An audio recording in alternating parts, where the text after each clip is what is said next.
All right, so this is what happened. We started this 936 sermon series, right? And we kind of took it off. Thank you, Melissa. Everybody give Melissa a round of applause for clapping, all right? Thank you, right? And so this is kind of what happened. If you can think of like a space shuttle, right, or a rocket ship, we just kind of went, right? And we talked about baggage, and we kind of just hit home that day. Pretty intense, don't you agree? Right? And then the next week we talked about how we've been created differently and we're uniquely and passionately created, and we just kind of hit it pretty hard that way too. And then last week we talked about prodigals and how we have prodigal kids and prodigal parents, and some of us are prodigals ourselves. And do you remember this? And I was worried that we'd have an empty auditorium today, so thank you so much for coming back. I'm looking around to see who didn't come back, right? So I was really nervous. I thought, oh man, we just kind of hit it right there, right home. Well, listen, a rocket ship can go up like that, but it really can't come down like that. Does that make sense? And so today what we're doing is we're just going to begin our descent, and we're going to land this series down, but we're not going to do it quite as rough as the takeoff was. And so what we're going to do today is simply have a conversation. And that's our goal. That's why the furniture is here. And we want to talk about the prelude really to next week. Next week is, how do all of us, any of us, leave a legacy? What does our legacy look like? How do we leave it? How do we leave it in our own families? How do we leave a legacy in our kids that we're shaping and molding? How do we leave a legacy in our church to make sure that our church continues for years and years and years to come? And so today is kind of the what and why, if you will. Next week will be the how. How are we going to do that? And so we just thought we need to slow everything down, and we need to just kind of refocus for a little bit today and give everybody a breather this week, right? I mean, it's been pretty intense, I think, and God's done some remarkable things in some of us. And so I want to start out this way. I was thinking about my own experience and kind of my own life. And here's what I was thinking about. I was this young man. I was kind of by myself, right? And we were in this mess as a family, moved from Wyoming, moved to Oklahoma. I had kind of every obstacle, every reason to have everything kind of go against me, if you will. And this is what happened. I found the church. Or rather, the church found me. Right? And it was in the church that some incredible things happened. And so I listed a couple of things that I know that the church drastically changed my life. And here's how. The first thing is that my values were formed. It was in the church that I began to understand that I actually had a conscience. And sometimes that conscience will whisper to you, and sometimes that conscience will scream at you. Have you ever had that experience? Good, couple of us. You guys are always so right there. Anyway, so my conscience, my values they were formed. The teaching and the scriptures, they help form really what I think. Now, a lot of those things have changed and adjusted, and my understanding of what the scriptures really meant versus what I meant for them to mean or what I made them mean has changed, but really my values were formed in the church. The second thing is I found a sense of purpose. I realized that everything that I had gone through at that point as a kid, and I was 13 years old, and we'd experienced these moves and abuse and alcoholism and all these other things, that I realized, whoa, God can use this for His purposes, for His glory, for His ability. He's able to take terrible, horrible, horrific situations, and He can make something beautiful out of them. And I realized that I wasn't just trash. I was a diamond in the rough, that God was doing something. I learned that it takes a lot of manure to get a beautiful rose bush, right? And that God can use that manure to make something beautiful. True? How many of you have ever had manure in your lives? And you can look back because of what you learned through Jesus, and He can use that and make something beautiful out of it. The third thing I learned is how to build a context for lifelong friendships. Man, some of those relationships I've developed in the church, in other countries, in other places, oh, wow. I've learned how to have lifelong friendships. that I never knew I'd be able to have before. Fourth is this: my world got huge. Huge. Right? I mean, when you get involved in the church, all of a sudden your little worldview goes, it blows up. I am in the restroom, in the airport, in Amsterdam, Netherlands, my first trip to Africa, and I'm in the restroom, and some guy is staring at me, and this is really awkward. Right? Not only that, but they have the ladies just come in and cleaning while you're like doing business. And so I'm really having this horrific experience thinking, what is going on here? And then I've got this guy who keeps staring at me. Well, he didn't say anything, thankfully, but as soon as we got outside, he said, "Are you Tom?" I'm with 3 other people, okay? Nobody else is supposed to know me there. And I'm like, am I Tom? Yeah? Like I'm looking for a name tag. I'm looking like, this is getting spooky and weird, right? He's like, so I went to college with a guy who had a picture of you in his room. And you guys were in Dallas on a mission trip, and he always had this 8x10 picture hanging up in his room, and I swore that was you.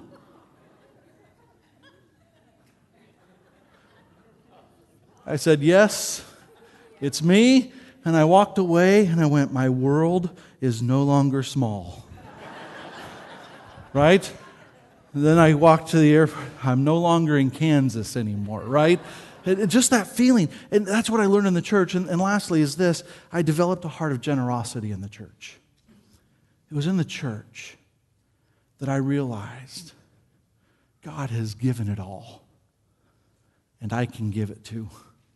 And I'm not just talking money. I'm talking about a heart and a spirit of generosity. When I grasped and understood what Jesus accomplished and what Jesus did for me, and when I understood that now I have purpose and meaning because of what He's done for me, my world changed. And I developed this heart of compassion and this heart of generosity, and I wanted to give. I wanted to serve. I wanted to help however I could. And all these things were formed because of what happened for me in the early ages, 13 years old in the church. And so I believe this. I believe that the church is as strong today as it's ever been. And we have a lot of work to do. And so what I want to do is I want to just have a conversation today, if that's okay with you. And then I'll wrap it up, and we're going to look at a couple of scriptures together. But would you just give a warm welcome to Christian, our student ministries pastor, and Katie, our children's pastor, and just welcome them out here if you would.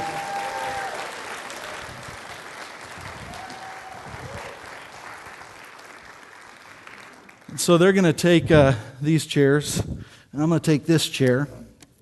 And I just realized that this chair reclines. And so... Oh, wow, look at this. This is pretty cool, too. Hey, thank you. Thank you.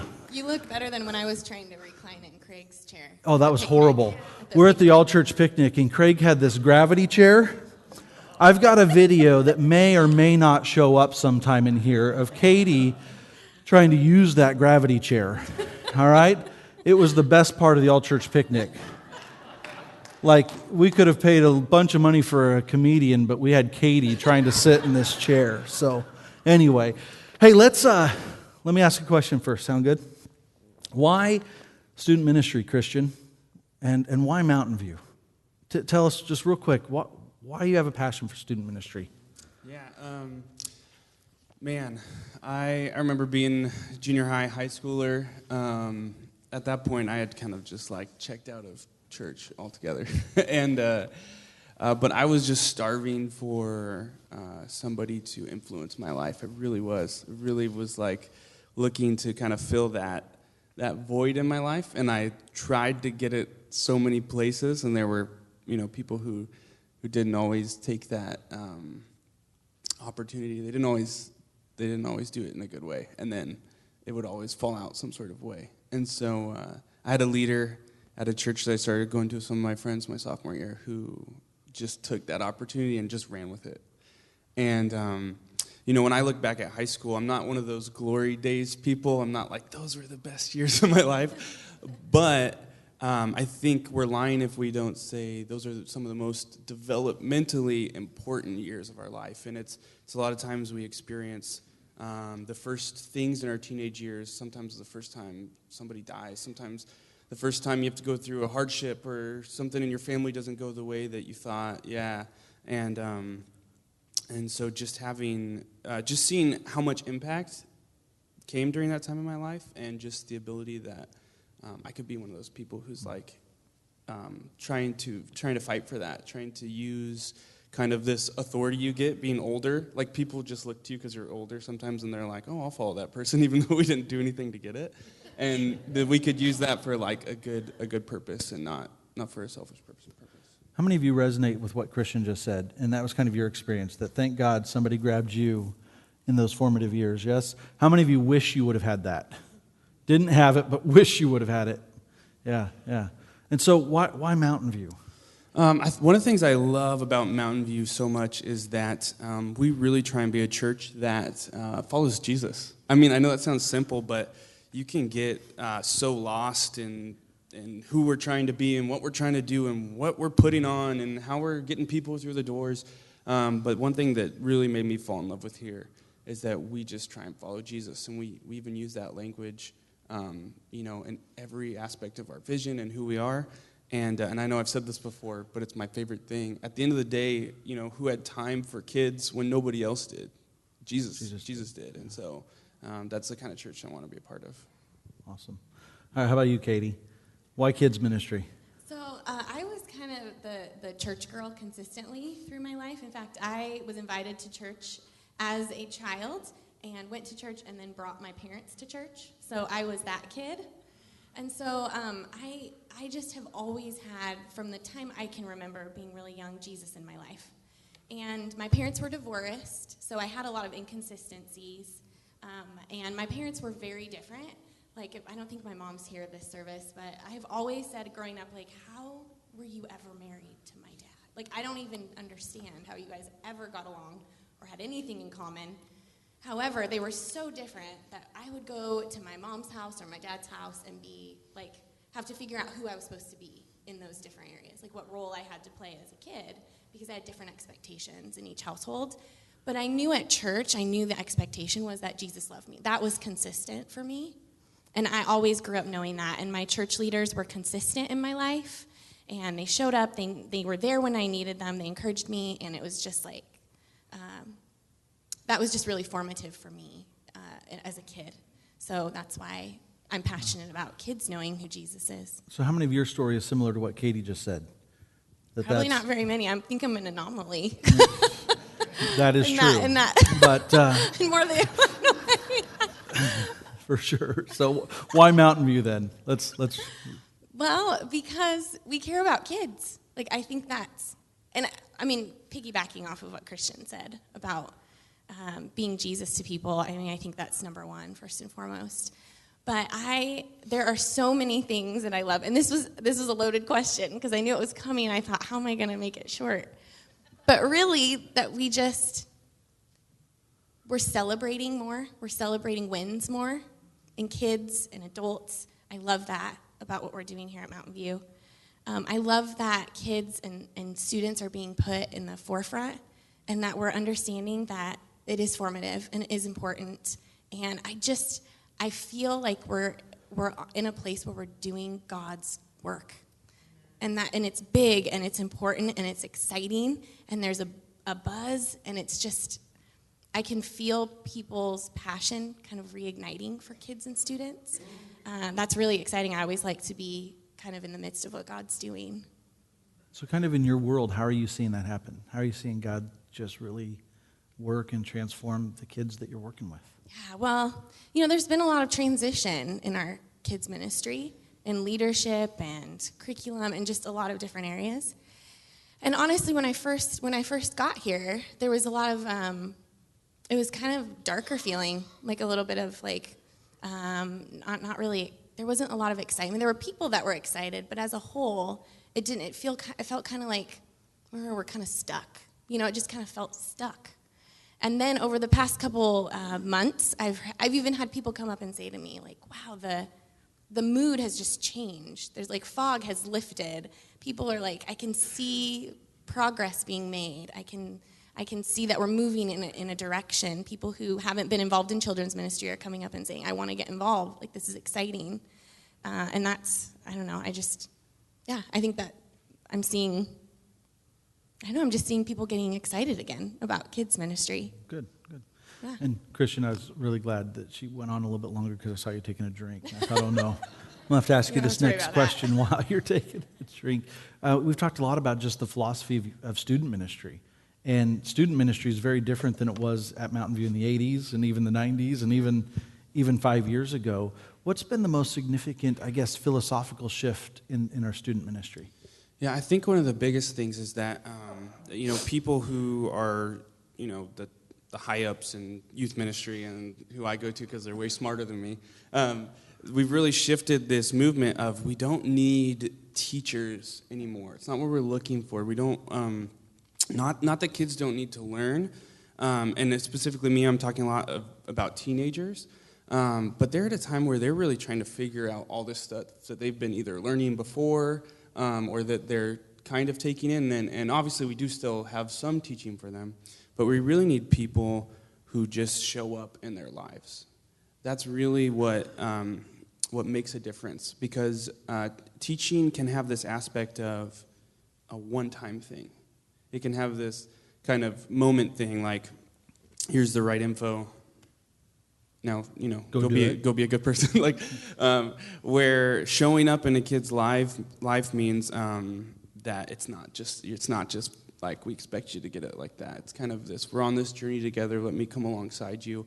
When you go through those things that you experience, maybe I'm somebody who you can come to, and then there's a small opportunity for teaching there. But that happens when you just continue to show up in a kid's life over and over again. Through relationship, yeah. Mm-hmm. Same with kids. I mean, I think that we were just talking about this the other day, that student ministry is way more relational in the sense that you don't need teachers. It can be less intimidating in the sense when you're coming to volunteer for students and you say, hey, you just get to come hang out with kids, where with, a kindergartner, you can't just be like, hey, just hang out, let them do whatever they want. Like that, you have to be a little bit more of a teacher in that sense, and guidance in that way. But really, it is really just about showing up. And I've had a lot of people come up and say, how can I get involved? And they're just shocked that you just get to come and you don't have to prep anything. You don't have to say anything specific or go off of a script or have anything, you just get to hang out. There's room for that down there. And it's important, it's big, and it's good work to do for kids. Charlie McAllister is one of our guys that just comes and hangs out with kids. He says, I don't want to prep, I don't want to teach. He says that. And I said, that's perfect. We just need Grandpa down there. We just need Grandpa to come down and love on the kids. Is Charlie here? Is Charlie in here? Hey, Pops. Yeah, we love Charlie. And we were just talking about this the other day, that when Charlie's not there, the kids are asking about him. Where's Charlie? Where's Charlie? And he's not even their head teacher, if you will. He doesn't have that specific title. He just gets to come and hang out with the kids, and they love him, and we love him, and it's important, and it's great to have him down there. I had breakfast with Charlie around the time we hired you, and he says, I need to tell Katie I'm not a teacher, and I'm not going to teach. I'm not going to do it. I just want to be down there and be present. Yeah, so he told you. He laid it out just like that. The other thing, too, is Katie and I have this kind of verse that represents kind of who our teams are and who we want to be, and it comes out of Thessalonians.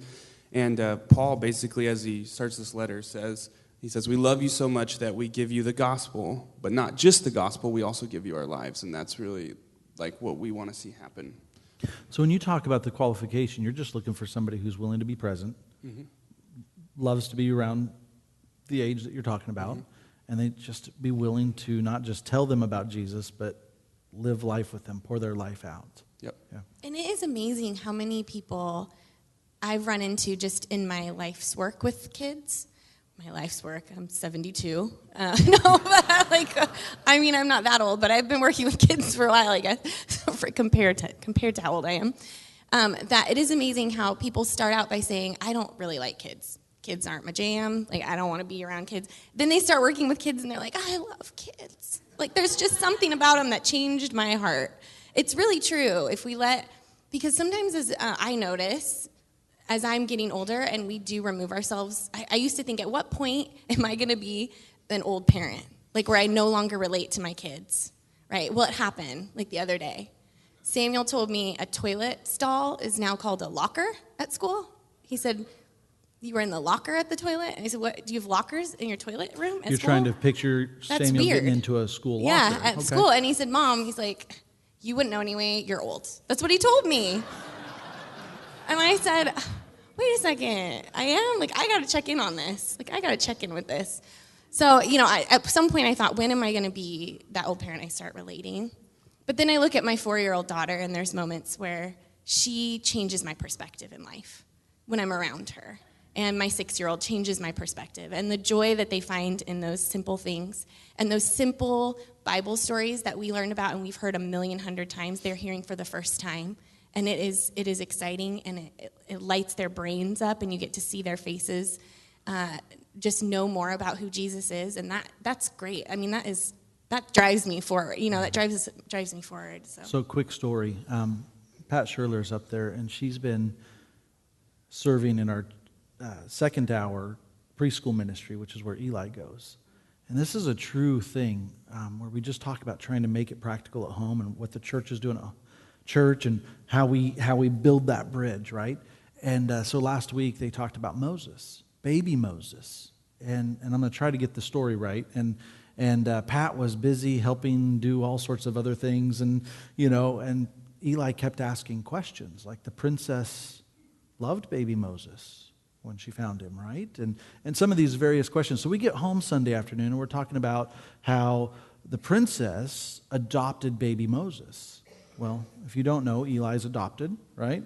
And so we're trying to talk, and we're trying to have this conversation, and something was happening in his brain and in his mind and in his heart that was just kind of grabbing a hold of this, and how the princess was like Sarah, and true, right? Sarah is a princess.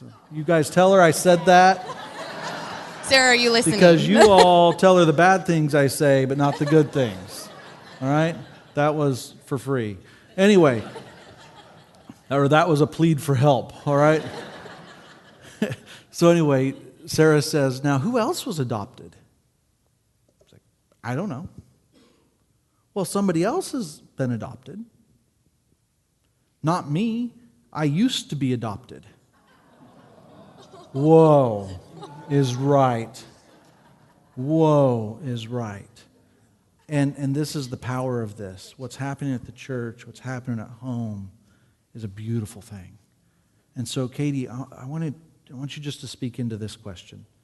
How are we trying to help parents win spiritually at home? What are we doing here to help parents become the winners of their kids' spiritual lives at home? And I'll have Christian help me with this too, because we both kind of. So one of the practical things that we've done that we just wanted to make sure we pointed out is our parent resource wall that's out in the hallway out there. And we've spent a lot of time, Christian and I, looking at some parenting books and just resources for parents, and books about raising kids and, raising kids in ministry and all that. So we've put together a list of books out there that we feel like are good resources. There's also some books to look at as samples that are some phase books that talk about raising your kids at each phase of their life. And in those books, it's a journal type setup, so you can write down your memories, those precious stories that happen. You can write those down, and it also kind of helps guide your parenting too, I would say. And sorry, I lost my train of thought because I was thinking about that really precious story about Eli. We can also talk about Orange. We use a curriculum that talk really about that partners with parents. And so I got distracted about writing that precious story down in your book. Yeah. But Orange, it gives us like materials. They actually send it that match with our lessons, so we can actually have kind of take home stuff so that what we talk about doesn't have to just stop here, and it can give you guys really easy things to kind of build off of with that. I know another thing for me too is one of my goals this next year is to actually meet with parents more often. And so if I come up to you and say like, hey, do you want to grab coffee this week? Don't be like, oh, what did my child do? They must be in so much trouble. We also have out on the board a section that says our leaders, and those pictures aren't up yet. I'm trying to gather those pictures right now, but I'm going to be putting pictures up there. We are of our leaders that are working with our kids and our students. So if you see them in the hallway, if you know them, ask them, hey, how's it going in there? What's going on with kids and students? Or how can we be praying for you? That's a great way to connect too as a parent with the person who's actually working with your kids during the time here that they have at church. We didn't talk about this question, so surprise, all right? But Christian, one of the things you did is you really adjusted our program, so to speak. And so on Sunday mornings, we have a student service at 10:40 that's for middle school and high school students. And that was a shift because you wanted to kind of align our student ministry with what the church was doing. Now on Wednesday nights this fall, you really have all of our high school students in a grow group, right? And then middle school students gather, you run them ragged, right? You play the crazy games, and it smells like a locker room, right, in the FLC, which takes us till Sunday to get that defunkified, right? And so it's true. If you guys have middle school kids, you know what I'm talking about, or had them, right? And so and they have grow groups as well. And then they split. After you run them ragged, they can sit calmly in a grow group for the next however long. What are you seeing happen? What's happening, particularly on Wednesday night? Because I know that this week particularly, the topics you've been talking about the last few weeks have been heavy. And so what are you seeing? What's happening? I think it's just easy to see the depth growing. I think until you let leaders and students sit in a room for a while, the relationship's going to be really surface level. And so, even like Josh, our worship leader, helps out. And even I remember maybe after a couple months him saying like, all the middle school boys, they see me on a Sunday, they come up to the stage and say, hey, what's up, Josh? Like, just the fact that those things are happening means that those relationships are forming, and a lot of that's behind this is this concept that, is it okay if I say this really quick? It's a little bit off, but what a lot of people found, especially with youth ministry, is that we did a bunch of fun stuff in the past, but then they looked at the church and went, where did all those kids go, right? Because we just weren't seeing them showing up, and so there's actually people who kind of study these and have metrics, and what they kind of came up with is this idea that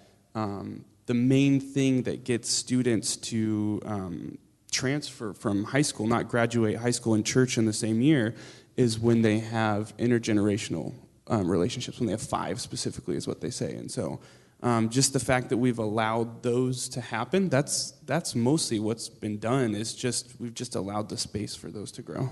And on that note, you love our intergenerational concept. And so if you are empty nesters in here and your kids are grown and out of here, raise your hands.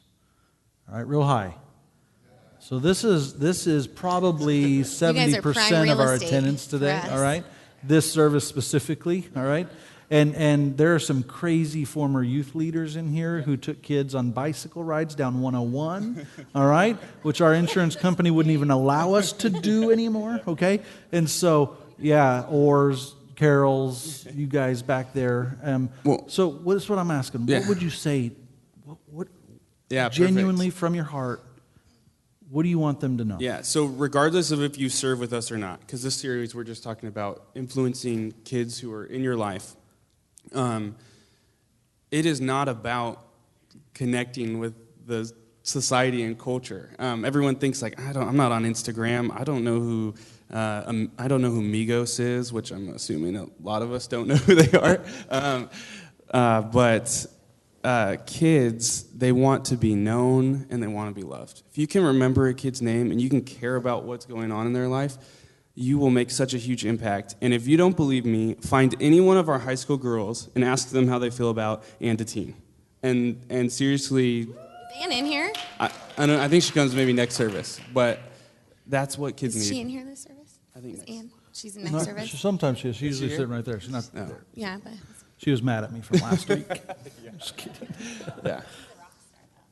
And so say that again. I want us to get it, because a lot of times we feel like, well, one of the things I like to say is if you're still breathing, God's not done with you yet.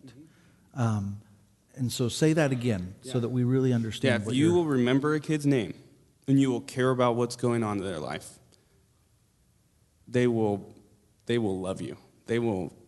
and they will follow kind of the direction in life that you're setting. And I look back at those formative years, the things I just talked about. How did it come? I can list the people. I can see their faces in my mind when I think of the people who influenced my life. And what it came down to is they weren't experts in my life. They just cared. They just cared. They championed for me. They cheered me on when sometimes it felt like nobody else did. And it's hard sometimes, too. I'll just say something real quick. We can go. And it's hard sometimes, too, because it can be hard at first. And kids aren't always the best at showing you how they actually feel. I can't tell you how many times I run into a parent, and I'm like, hey, how's your son or daughter doing? And, in my mind, I'm like, they always show up, and they don't seem interested. And they're like, oh, they love going to whatever. I'm like, really? Yeah. Hey, just so you see, when you see Katie cross her fingers like this, that means she has something she wants to say. And so in a staff meeting discussion, you'll see her I can't even do it. You'll see her doing this, and anyway. All right, Katie, before you forget. It's my extrovert tendency. Go ahead. Keeping it real. Okay, so a couple stories. My son Owen, for those of you, I don't know if you've heard this at all, but he really, really struggled when we transitioned from our other church that he was born in and grew up and knew, and he is loving it here, you guys. Loving it here. Like, he cries if he knows that I'm going to church without him. Like, he loves it here. And part of that reason is the relationship that dang it, I wasn't going to get emotional. But the relationship that Pat has with him. And he loves Pat, and he asks about her, and he thinks about her. He even will say things like, I bet Miss Pat would like this. Both him and my daughter say that. He helped out one night in our light ministry room with Addison, who was in there. And he asks about Addison. He is creating relationships, and his world is getting much bigger because of that. He's never worked with a child that has special needs. He's never experienced that in his life until the other day, and he was so precious with her. And he'll say, Mom, is Addie coming back? I'd like to go in and play with her. Or, I think Addie would really enjoy this. So he's talking about the relationships. He's talking about the people here. He knows Christian's name, although he won't tell Christian his name. My son Samuel, who's 9 years old, said to me the other day, he said, Jonte's really nice. I hope he's there tonight. This was a Wednesday night. He really should be working with kids because he just says the nicest things that just make you feel really good.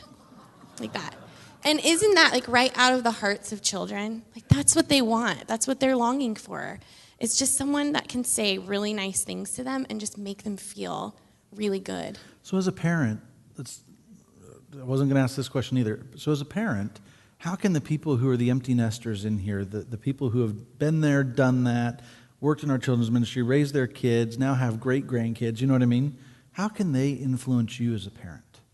What can we do as a church to help you, just as a parent, make Mountainview that much better?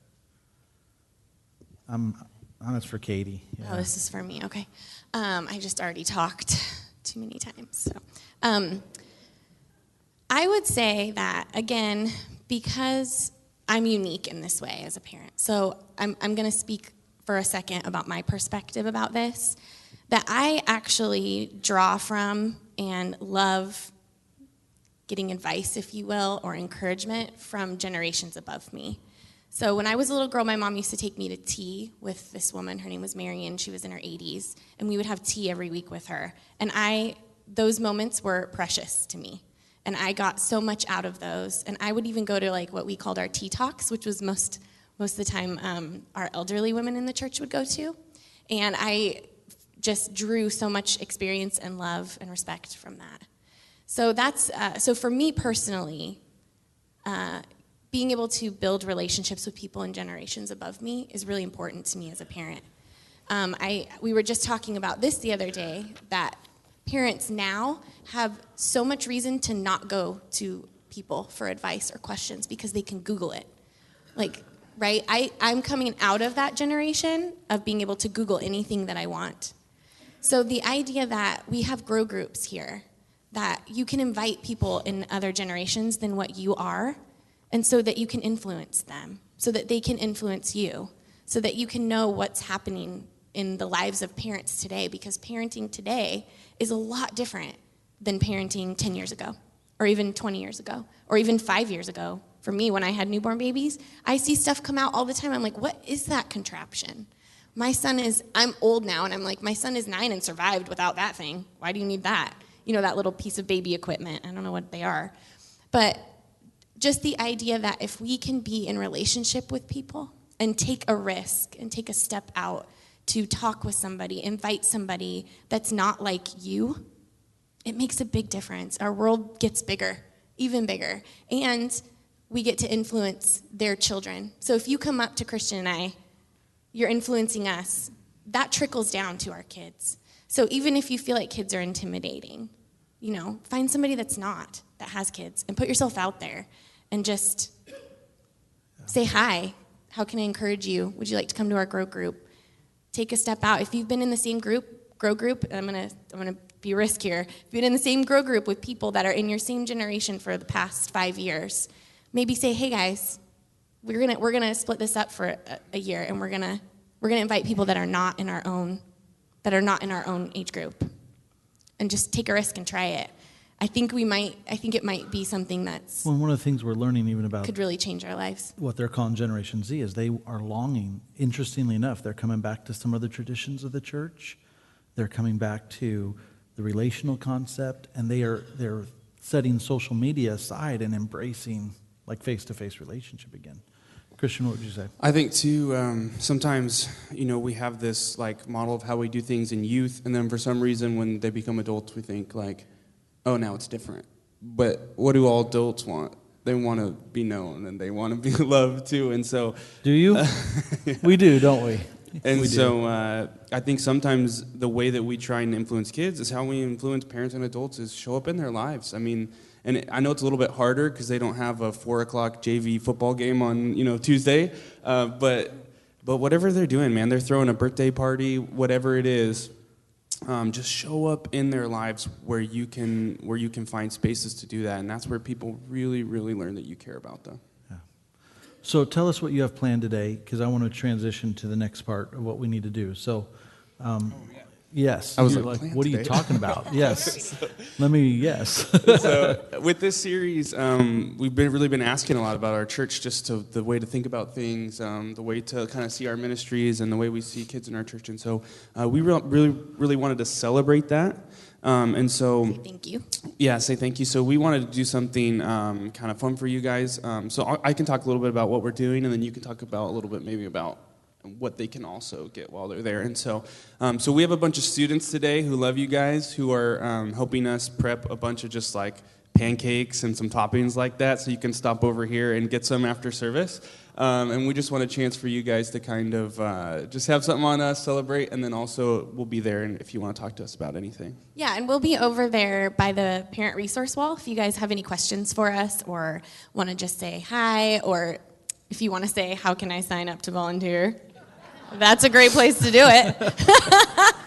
We'll have our vision statements we just want to put in your hands so that you guys know where our hearts are, where we're going, we want to try and get that into as many hands as we can so that we all are, if anybody were to ask you, hey, what's going on with your youth or your students and kids ministry at Mountainview, you could tell them because you've got this statement that we've put together. Yeah. And then, grab a paper with some resource books and we'll just be there. Excellent. So you guys are going to sit there while I just move to this next part. One of my questions is this. How many of you have ever thought about giving up on the church? Have you ever thought about giving up on the church? Maybe you experienced some hurt, you had some things, disappointing things happen, and you just thought, you know what, I don't need this. This is hard. Let me see your hands. Yeah, a few. Okay. Yeah, I think that happens. This is something that's happened to me, and this is kind of what I want to do to wrap this conversation up. We set out this year with a pretty bold vision that we wanted to embrace the fact that we're multi-generational, right? If you're in your 20s or 30s, raise your hand really high, okay? If you're in your 40s and 50s, raise your hand really high. All right? If you're in your 60s or higher, all right, raise your hand, okay? And this is the reality. In our church, we have every age demographic. And it's just been on my heart for a long time that, man, sometimes it feels like it's a curse in the church. You know what I mean? I don't think so. When I read the scriptures and I read about how this all applies and how it all comes together, and I read Psalm, and I read about how one generation gets to come into another generation about who God is and what God's done and what's been accomplished through Him, man, I get excited. And so I don't want to just be a multi-generational church and say, oh, whatever, it just is. I want us to embrace that. I want us to embrace that. And this is true. I've had 4 distinct conversations. One of them was in April. I was at a round table with a bunch of pastors who have been doing church a lot longer than I have. And I'm sitting around this table and we're talking about our vision. And literally one guy says, that's not going to work. Multi-generational church doesn't work. It's not going to work. I don't know why you're wasting your time. And I'm like, what? Dude, you read the Bible? Like, that's what was going through my head. I didn't say it. I just kind of went, I know I'm an optimist, sometimes a hopeless optimist. I get that. But I believe that this is possible. I believe being an intergenerational church and embracing that is a reality for us. I think it is totally 100% possible. I've had 3 other conversations outside of that one where literally people told me, not going to work. You can't do it. And I'm thinking, you want to bet? We are going to do this. Right? Right? And Tom, I know I wasn't in it, but one of the things that came to my mind when you said intergenerational, this series, this 936, has been really impacting to everybody, to our congregation.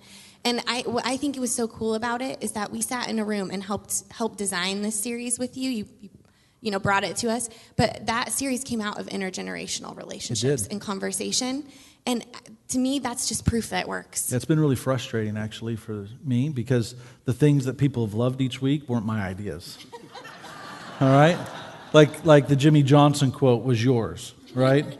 Second service, though, they didn't know who Jimmy Johnson was. They didn't care. This service loved it because I poked fun at Craig about the Dallas Cowboys. But then Craig Earl, whatever your name is over there, he brought the Roosevelt quote just about comparison is the massive joy stealer, right?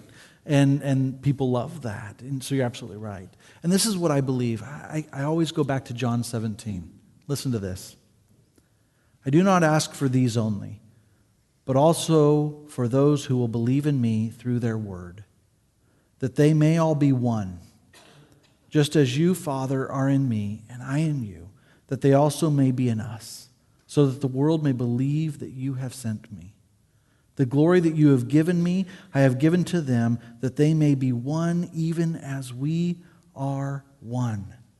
I in them and you in me, that they may become perfectly one, so that the world may know that you have sent me and loved them even as you have loved me. Like, I think of this passage, I think, wow, I want to be a part of the mission of God that accomplishes that. I want to be a part of the mission of God that fulfills this one prayer as Jesus was pouring out his heart to his Father, saying, God, there are so many reasons to be disunified. There's been so many reasons to fight, and there's so many reasons to stand for what we believe in at the risk of destroying people. And there's so many things here that we have every reason not to fight for unity, right? Yet, it's the one prayer that Jesus had. And so this is what I believe. I believe this about the church. It is still God's church. I believe that. And even the most dysfunctional church, you can find the most dysfunctional church, and you know what? You'll still find God's faithfulness. Why? Because church was his idea. It was his thing, right?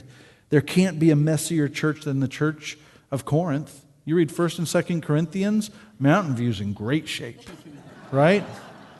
Like there are certain things we've never done, right, that church did. You know what I mean? And so you just think of that. Opposition is natural. Man, we're just naturally oppositional, right? Think about it. Even today, we've had this conversation. I know some of you are thinking, this wasn't a sermon. This wasn't, I don't care about youth and kids anymore. Yes, you do. All right? right? And so there's every reason. We just naturally are oppositional. A single changed life gives us hope. Katie, what keeps you going is that you're seeing life change in kids. Christian, you're seeing life change in students. I'm seeing life change in us. Some of you have written notes on your communication card, and we have prayed for you because this sermon series has been heart-wrenching, and it's been hard on some of us. And I know that just gives me more hope, more optimism, by the way. I'm more optimistic today than I've ever been because I see life change around me. I see Jesus doing things in the lives and the hearts of people that's incredible. And I hope you see it too. The church helps people live faithful lives. That's what the church does. Scripture tells us hell cannot stop the church. Cannot stop the church. And we are a part of this thing that God is like, I'm going to give the strength and the courage and the power to, because not even Satan, his demons, and the place of hell itself can stop what God can do in the church. And we're a part of that. God has given us no other plan. If we don't do this unity thing, this intergenerational thing, if we don't do this, there is no plan B. And so we have to be embraced. We have to love plan A. And that's where we're at. And I just constantly think about just this prayer that Jesus prayed. And what we're going to do is we're going to move to a time that we have every week, and it's called communion. And so ushers, you can certainly get yourselves ready. This is what I know. There's a lot about legacy, right?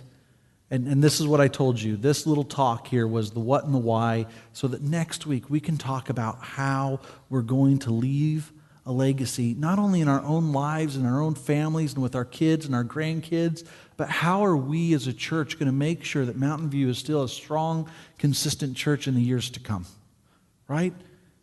Almost 50 years ago, a group of people who started at Kern Park Christian Church came over here and planted a church in East County. Why? Because they wanted to see Jesus make a difference in this city. You know what's still true today? We want Jesus to use our church, to use you and to use me, to use us as one voice to make a difference in the world around us. That's what we're about. We're never going to steer from that. That is what God planted us here to do, and that's what we're going to continue to do. Here's what I know. None of it means anything without Jesus. And that's why every single week we slow down, we pause, and we talk to God and thank Him for Jesus. We eat this piece of bread and we drink this little cup of juice. Why? Because there's power in these two emblems. And the power of the bread is what? It's Jesus' body that was broken, it was whipped, it was beaten, it was spit upon, it was cursed. For who? Me and you.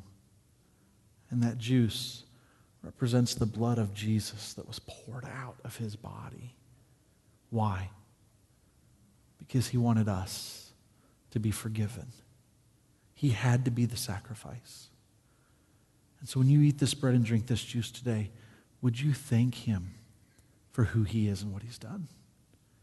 Maybe as you're thinking about this stuff, would you thank Him for the person or the people in your life who influenced you and taught you about who Jesus was? Because Jesus changed your life. Let's pray. God, today our prayer is this, that you would help us be one, like you, God, are with Jesus.